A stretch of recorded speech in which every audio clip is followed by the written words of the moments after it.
Hi friends, welcome back to my channel. ಇವತ್ತಿನ ವಿಡಿಯೋದಲ್ಲಿ ಇನ್ಸ್ಟೆಂಟಾಗಿ ಒಂದು 10 ನಿಮಿಷದಲ್ಲಿ ಏನಾದರೂ ಬೇರೆ ರುಚಿ ಮಾಡಬೇಕು ಅಂತ ಇದ್ದರೆ ಟೇಸ್ಟು ತುಂಬಾ ಚೆನ್ನಾಗಿರುತ್ತೆ.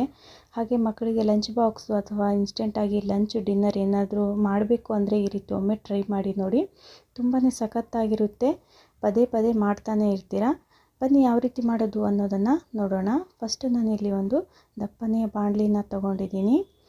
ಮೀಡಿಯಮ್ ಉರಿಯಲ್ಲಿ ನಾವು ಅದಕ್ಕೆ 1 ಸ್ಪೂನ್ ಆಗುವಷ್ಟು ಶೇಂಗಾ, ಹಾಗೆ 1 ಸ್ಪೂನ್ ಆಗುವಷ್ಟು ಕಡಲೆಕಾಳು, ಹಾಗೆ 1 ಸ್ಪೂನ್ ಆಗುವಷ್ಟು ನಾನಿಲ್ಲಿ ಉದ್ದಿನಬೇಳೆ, ಹಾಗೆ ನಾನು 1 ಸ್ಪೂನ್ ಆಗುವಷ್ಟು ಮೆಂತ್ಯನ ಹಾಕ್ಕೊತಾ ಇದ್ದೀನಿ. ಇದು ಒಂದು ಸ್ವಲ್ಪ ರೋಸ್ಟ್ ಆಗಬೇಕು. ಸ್ವಲ್ಪ ಗೋಲ್ಡನ್ ಕಲರ್ ಬರುವವರೆಗೂ ಇದನ್ನು ಚೆನ್ನಾಗಿ ಫ್ರೈ ಮಾಡ್ಕೊಳ್ಳಿ. ಹಾಗೆ ಯಾರೆಲ್ಲ ವಿಡಿಯೋ ನೋಡ್ತಾ ಇದ್ದೀರಾ ಪ್ಲೀಸ್ ಒಂದು ವಿಡಿಯೋಗೆ ಲೈಕ್ ಕೊಡಿ. ಹಾಗೆ ವಿಡಿಯೋ ಇಷ್ಟ ಆದರೆ ಫ್ಯಾಮಿಲಿ ಫ್ರೆಂಡ್ಸ್ ಜೊತೆ ಶೇರ್ ಮಾಡಿ. ಹಾಗೆ ಹೊಸಬ್ರು ನಮ್ಮ ಚಾನಲ್ಗೆ ಭೇಟಿ ನೀಡಿದರೆ ಫ್ರೀಯಾಗಿ ನಮ್ಮ ಚಾನಲ್ಗೆ ಸಬ್ಸ್ಕ್ರೈಬ್ ಆಗಿ ಬೆಲ್ಲೈಕನ್ ಆನ್ ಮಾಡಿಕೊಡಿ. ನಾನು ಹಾಕೋ ಪ್ರತಿಯೊಂದು ವಿಡಿಯೋ ಕೂಡ ನೀವು ಮೊದಲು ನೋಡ್ಬೋದು. ನಾನು ಫಸ್ಟ್ ಇಲ್ಲಿ ಶೇಂಗಾ ಹಾಗೆ ಕಡಲೆಕಾಳು ಉದ್ದಿನಬೇಳೆನ 1 ಸ್ಪೂನ್ ತೊಗೊಂಡ್ಬಿಟ್ಟು ಇದನ್ನು ರೋಸ್ಟ್ ಮಾಡ್ಕೊತಾ ಇದ್ದೀನಿ. ಹಾಗೆ ಒಂದು ಅರ್ಧ ಸ್ಪೂನ್ ಆಗುವಷ್ಟು ಮೆಂತ್ಯ ಕಾಳನ್ನು ಕೂಡ ಹಾಕ್ಕೊಂಡಿದ್ದೀನಿ. ನೋಡಿ ಯಾವ ರೀತಿ ಗೋಲ್ಡನ್ ಕಲರ್ ಬಂದ ಕೂಡಲೇ ನಾನಿಲ್ಲಿ ಒಣ ಮೆಣಸಿನ್ಕಾಯಿನ 1-2-3 ಹಾಕ್ಕೊಂಡಿದ್ದೀನಿ. ಹಾಗೆ ಒಂದು ಸ್ವಲ್ಪ ಜೀರಿಗೆನ ಹಾಕಿಬಿಟ್ಟು ಇವಾಗ ಒಲೆನ ಆಫ್ ಮಾಡ್ಕೊಳ್ಳೋಣ. ಇದರಲ್ಲಿ ನಾವು ಸ್ವಲ್ಪ ಈ ಮೆಣಸಿನ್ಕಾಯಿನ ಬಿಸಿ ಮಾಡ್ಕೊಳ್ಳೋಣ. ಇದು ಫುಲ್ ತಣ್ಣಗಾದ್ಮೇಲೆ ನಾವು ಇದು ಮಿಕ್ಸಿ ಜಾರಿಗೆ ಹಾಕ್ಕೊಂಡ್ಬಿಟ್ಟು ಪೌಡ್ರ್ ಮಾಡಿ ಇಟ್ಕೋಬೇಕು. ಹಾಗೆ ಇದು ಬಂದುಬಿಟ್ಟು ನೀವು ಬಿಸಿ ಅನ್ನಕ್ಕೂ ಜೊತೆ ಮಾಡಿದರೆ ತುಂಬಾ ಚೆನ್ನಾಗಿರುತ್ತೆ, ಅಥವಾ ರಾತ್ರಿ ಉಳಿದ ಅನ್ನ ಇದ್ದರೂ ಕೂಡ ನಡೆಯುತ್ತೆ.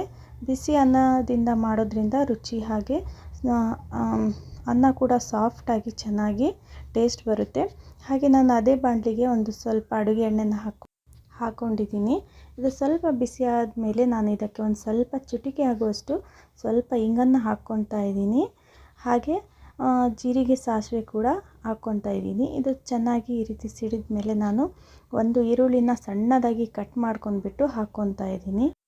ಹಾಗೆ ಒಂದು ಸ್ವಲ್ಪ ಕರಿಬೇವನ್ನು ಕೂಡ ಹಾಕ್ಕೊತಾ ಇದ್ದೀನಿ. ನೆಕ್ಸ್ಟ್ ಬಂದುಬಿಟ್ಟು ಈ ಕ್ಯಾಪ್ಸಿಕಮ್ನ ಸಣ್ಣ ಸೈಜಲ್ಲಿ ಆದಷ್ಟು ಸಣ್ಣ ಸೈಜಲ್ಲಿ ಕಟ್ ಮಾಡಿ ಹಾಕ್ಕೊಳ್ಳಿ. ತಿನ್ನುವಾಗ ತುಂಬಾ ಚೆನ್ನಾಗಿ ಟೇಸ್ಟ್ ಕೂಡ ಬರುತ್ತೆ. ನೋಡಿ ಈ ರೀತಿ ಸಣ್ಣದಾಗಿ ಕಟ್ ಮಾಡಿ ಇದನ್ನು ಕೂಡ ಈ ರೀತಿ ಎಣ್ಣೆಯಲ್ಲಿ ಫ್ರೈ ಮಾಡ್ಕೊತಾ ಇದ್ದೀನಿ. ಹಾಗೆ ನಾವು ಆಗಲೇ ನೆಕ್ಸ್ಟ್ ಬಂದುಬಿಟ್ಟು ನಾವು ಆಗಲೇ ಏನು ಮಿಕ್ಸಿ ಜಾರಿಗೆ ಮಸಾಲೆನ ಹಾಕ್ಕೊಂಡಿದ್ವಲ್ಲ, ಆ ಮಸಾಲೆನ ಅದಕ್ಕೆ ಪೂರ್ತಿಯಾಗಿ ಹಾಕ್ಕೊತಾ ಇದ್ದೀನಿ. ಹಾಗೆ ಒಂದು ಸ್ವಲ್ಪ ಅರಿಶಿನ, ಹಾಗೆ ರುಚಿಗೆ ತಕ್ಕಷ್ಟು ಉಪ್ಪನ್ನು ಹಾಕ್ಕೊಳ್ಳಿ. ಬಿಸಿಯನ್ನು ಹಾಕೋದ್ರಿಂದ ನಾನಿಲ್ಲಿ ನೀರನ್ನು ಹಾಕ್ಕೊತಾ ಇಲ್ಲ. ಇದರಲ್ಲಿ ಎಣ್ಣೆಯಲ್ಲೇ ಇದನ್ನು ಚೆನ್ನಾಗಿ ಫ್ರೈ ಮಾಡ್ಕೊಂಡ್ಬಿಟ್ಟು ಹಿಂದೆಲೆ ನೀವು ಸ್ವಲ್ಪ ಎಣ್ಣೆ ಎಲ್ಲಿ ಚೆನ್ನಾಗಿ ಇದನ್ನು ಫ್ರೈ ಮಾಡ್ಕೊಳ್ಳಿ. ಇವೆಲ್ಲವನ್ನು ಫ್ರೈ ಮಾಡಿದ ಕೂಡಲೇ ಇದಕ್ಕೆ ಎಷ್ಟು ನಿಮಗೆ ರೈಸ್ ಬೇಕೋ ಅಷ್ಟನ್ನು ಅನ್ನನ ನೀವು ಇದಕ್ಕೆ ಸೇರಿಸ್ಕೋಬೋದು. ನೋಡಿ ಯಾವ ರೀತಿ ಸ್ಮೆಲ್ಲು ಹಾಗೆ ರುಚಿ ಕೂಡ ತುಂಬಾ ಚೆನ್ನಾಗಿ ಬರುತ್ತೆ. ಈ ರೀತಿ ಚೆನ್ನಾಗಿ ಮಿಕ್ಸ್ ಆಗಿದ್ಮೇಲೆ ನೀವು ಮೇಲೆ ಒಂದು ಸ್ವಲ್ಪ ನಿಂಬೆಹಣ್ಣಿನ ರಸ ಕೂಡ ಹಾಕ್ಕೋಬೋದು. ನಿಮ್ಗೆ ಎಷ್ಟು ಹುಳಿ ಬೇಕೋ ಅಷ್ಟು ನಿಂಬೆಹಣ್ಣು ರಸನ ಹಾಕ್ಕೊಂಡ್ಬಿಟ್ಟು ಮೇಲ್ಗಡೆ ಒಂದು ಸ್ವಲ್ಪ ಕೊತ್ತಂಬರಿ ಸೊಪ್ಪನ್ನು ಹಾಕಿ ಈ ರೀತಿ ತಿರುಗಿಸ್ಬಿಟ್ರೆ ತುಂಬಾ ರುಚಿಯಾದಂತಹ ಕ್ಯಾಪ್ಸಿಕಮ್ ಮಸಾಲ ರೈಸ್ನ ನೀವು ಮಾಡ್ಕೋಬೋದು. ಮಕ್ಕಳಿಗೆ ಲಂಚ್ ಬಾಕ್ಸ್ಗೂ ಕೂಡ ಕಟ್ಬೋದು. ಹಾಗೆ ಹೊಸ ಟೇಸ್ಟ್ ಕೂಡ ನೀವು ನೋಡ್ಬೋದು.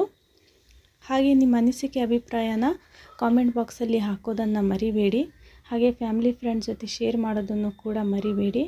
ಹಾಗೆ ವಿಡಿಯೋಗೆ ಲೈಕ್ ಕೊಡ್ತಾ ಚಾನಲ್ಗೆ ಸಬ್ಸ್ಕ್ರೈಬ್ ಆಗಿದ್ದೀರಿ ಅಂತ ತಿಳ್ಕೊತಾ ನಾನು ಮತ್ತೆ ಮುಂದೆ ಹೊಸ ವಿಡಿಯೋದೊಂದಿಗೆ ಭೇಟಿ ಆಗ್ತೀನಿ. ಅಲ್ಲಿವರೆಗೂ ವಿಡಿಯೋ ನೋಡಿದ್ದಕ್ಕಾಗಿ ಧನ್ಯವಾದಗಳು ಫ್ರೆಂಡ್. Thanks for watching.